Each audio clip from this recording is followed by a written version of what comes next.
Hello everyone, स्वागत है आप सभी का हमारे YouTube channel exam 2.0 study channel पर। आज के इस वीडियो में हम लोग एसएससी जीडी परीक्षा 2023 के लिए प्रैक्टिस सेट 1 का सामान्य ज्ञान एवं सामान्य जानकारी यानी GK GS and general awareness को कवर करेंगे, जिसमें 20 क्वेश्चंस दिए गए हैं और 20 में से देखते हैं क्वेश्चंस आपके कितने आप लोग कर पाते हैं। तो चलिए इस वीडियो को हम लोग शुरू करते हैं और आज का पहला प्रश्न यहाँ पर दिया गया है। और ये वीडियो आपको पसंद आता है तो इसको लाइक कर दीजिएगा और चैनल पर नए आए हैं तो चैनल को सब्सक्राइब भी जरूर कर दीजिएगा और साथ में बेल आइकन बटन भी दबा दीजिएगा ताकि हमारा एक भी वीडियो का नोटिफिकेशन आपसे मिस ना हो सके। और डेली प्रैक्टिस करने के लिए इस चैनल को सब्सक्राइब कर लीजिएगा। तो आज का पहला प्रश्न दिया गया है कि वह प्राचीन नाम क्या है जिससे पटना शहर को जाना जाता था। ऑप्शन दिया गया है कौशल, गया, पाटलिपुत्र और गोमतेश्वर। इन चारों ऑप्शनों में से कौन सा करेक्ट होगा जो कि पटना शहर को उसी के नाम से जाना जाता था। तो इसका करेक्ट आंसर हो जाएगा पाटलिपुत्र। बिहार की राजधानी पटना को पाटलिपुत्र के नाम से जाना जाता था और ये चंद्रगुप्त मौर्य के काल में यह मगध साम्राज्य की राजधानी भी थी। तो आगे देखते हैं, सिरके का रासायनिक नाम क्या है। आपको बताना है कि सिरके का रासायनिक नाम क्या है। तो ऑप्शन दिया गया है citric acid, acetic acid, pyruvic acid और मैलिक एसिड। तो बताइए इसका करेक्ट आंसर क्या होगा।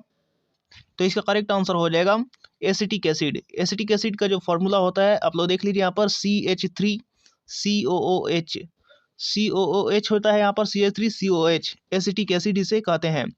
आगे देखते हैं यहाँ पर, काटो जलाओ कृषि का क्या अर्थ है। तो आपको बताना है, ऑप्शन दिया गया है, इसका करेक्ट आंसर क्या होगा। काटो जलाओ कृषि का क्या अर्थ है। तो काटो जलाओ कृषि का अर्थ है झूम कृषि। झूम कृषि में होता क्या है, झूम कृषि में पहले वनों और जंगलों को कटाई की जाती है, फिर उसके बाद उसको जला दिया जाता है। उसके बाद आगे देखते हैं, लघु उद्योगों के लिए उच्चतम वित्त निकाय कौन सा है। आपको बताना है उच्चतम वित्त निकाय कौन सा है लघु उद्योगों के लिए। तो इसका करेक्ट आंसर क्या होगा। तो इसका करेक्ट आंसर हो जाएगा सिडबी। सिडबी का फुल फॉर्म होता है small industry development bank of India. और यहाँ पर देखिए, यहाँ पर दिया गया IDBI, इसका फुल फॉर्म होता है industrial development bank of India. IFC का फुल फॉर्म होता है इंटरनेशनल फाइनेंस कॉरपोरेशन। और नाबार्ड का जो फुल फॉर्म होता है national bank for agriculture and rural development. तो इसका करेक्ट आंसर क्या हो जाएगा। इसका करेक्ट आंसर होगा केवल सिडबी। आगे देखते हैं, विश्व व्यापार संगठन का गठन कब किया गया। विश्व व्यापार संगठन का गठन कब किया गया है। व्यापार संगठन का गठन कब किया गया, यानी WTO का गठन कब किया गया था। तो इसका करेक्ट आंसर क्या होगा। इसका करेक्ट आंसर हो जाएगा 1 जनवरी 1995 में किया गया था। वर्ष 1995 यहाँ पर करेक्ट हो जाएगा, ऑप्शन नंबर बी। उसके बाद आगे देखते हैं, इसके बाद अगला प्रश्न है, टाइफाइड से शरीर का कौन सा भाग प्रभावित होता है। आपको बताना है कि टाइफाइड से शरीर का कौन सा भाग प्रभावित होता है। पहला दिया गया है फेफड़े, दूसरा दिया है आंत, तीसरा है यकृत और चौथा दिया गया है प्लीहा। तो इसका करेक्ट आंसर हो जाएगा आंत। आंत प्रभावित होता है और टाइफाइड जो होता है वो बैक्टीरिया के कारण होता है। साल्मोनेला बैक्टीरिया होती है, साल्मोनेला बैक्टीरिया, जिसके कारण ये टाइफाइड होता है। और इसको मियादी बुखार के नाम से भी जानते हैं, मियादी बुखार के नाम से भी टाइफाइड को जाना जाता है। आगे देखते हैं, इसके बाद अगला प्रश्न दिया गया है कि भारतीय अर्थव्यवस्था है। आपको बताना है कि कैसी अर्थव्यवस्था है यहाँ पर। तो इसका करेक्ट आंसर हो जाएगा मिश्रित अर्थव्यवस्था है। भारतीय अर्थव्यवस्था एक मिश्रित अर्थव्यवस्था है। उसके बाद आगे देखते हैं, क्रिप्स मिशन भारत कब आया था। तो क्रिप्स मिशन भारत कब आया था। तो इसका करेक्ट आंसर हो जाएगा वर्ष 1942 में। वर्ष 1942 में भारत आया था। उसके बाद अगला देखते हैं, RNA का मुख्य कार्य क्या है। RNA का मुख्य कार्य बताना है आपको क्या है। तो इसका करेक्ट आंसर हो जाएगा प्रोटीन संश्लेषण में मदद करना। आरएनए का मुख्य कारण होता है और आरएनए का जो फुल फॉर्म होता है वो होता है राइबोन्यूक्लिक एसिड, राइबोन्यूक्लिक एसिड।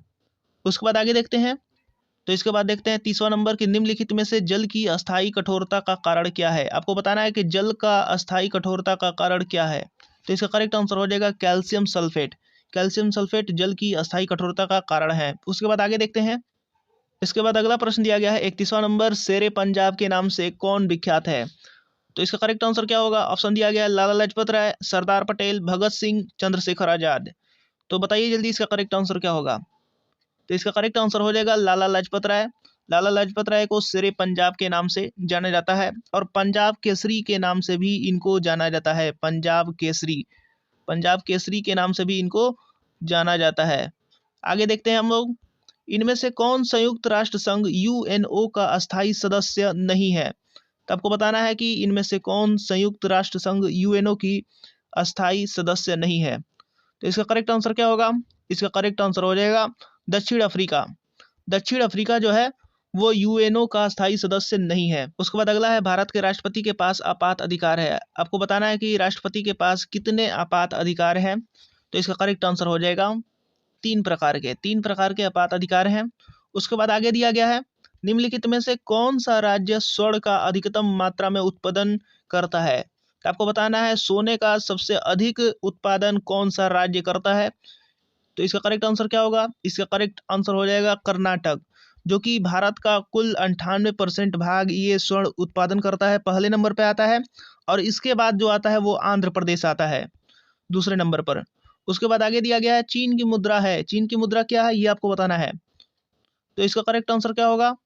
इसका करेक्ट आंसर हो जाएगा युआन। युआन जो कि चीन की मुद्रा है। उसके बाद आगे देखते हैं, भारत में प्रथम ट्रेन कब प्रारंभ की गई थी। तो इसका करेक्ट आंसर क्या होगा?